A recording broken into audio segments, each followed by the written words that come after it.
पंढरपूरमध्ये विठ्ठल कसे आणि का आले यामागे भक्त पुंडलिकाची एक अतिशय सुंदर आणि भावस्पर्शी कथा आहे. महाराष्ट्राच्या संत परंपरेत आणि वारकरी संप्रदायात या कथेला अनन्यसाधारण महत्त्व आहे.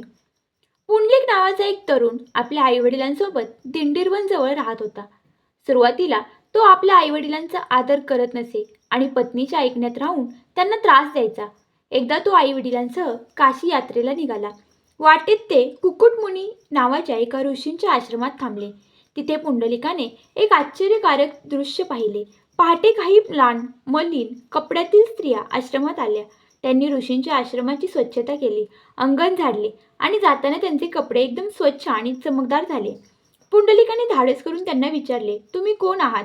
त्या स्त्रियांनी उत्तर दिले, आम्ही गंगा, यमुना आणि भारतातील पवित्र नद्या आहोत. लोक आमच्यात येऊन स्वतःची पापे धुतात, ज्यामुळे आम्ही मलिन होतो. पण कुकुटमुनी हे आपल्या आईवडिलांची निस्सीम सेवा करतात. त्यांच्या या सेवेच्या पुण्यामुळे आम्ही इथे येऊन पवित्र होतो. हे ऐकून पुंडलिकाचे डोळे उघडले. त्याला आपल्या चुकीची जाणीव झाली.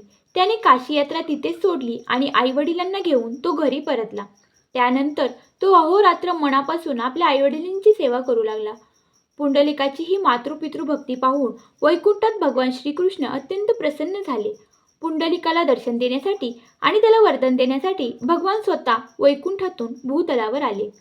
भगवान श्रीकृष्ण जेव्हा पुंडलिकाच्या आश्रमात पोहोचले तेव्हा पुंडलिक आपल्या आईवडिलांचे पाय दाबत होता. देवाचे आगमन झाले. त्यांनी पुंडलिकाला हाक मारली.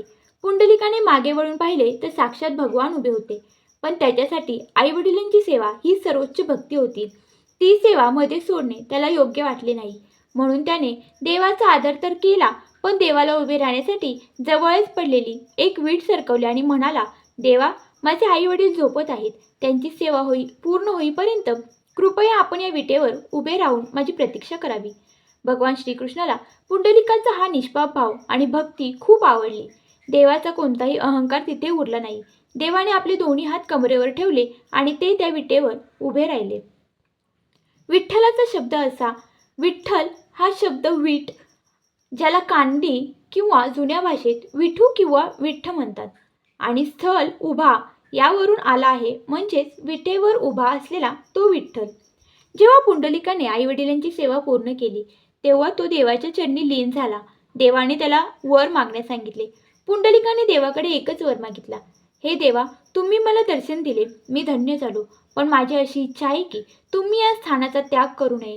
गोरगरीब, भक्त आणि जगरहाटीत अडकलेल्या लोकांसाठी तुम्ही याच रूपात, याच विटेवर कायमचे इथेच राहावे आणि भक्तांना दर्शन द्यावे. भक्ताची ही इच्छा मानून भगवान विठ्ठल दोन्ही हात कमरेवर ठेवून विटेवर उभे राहिले.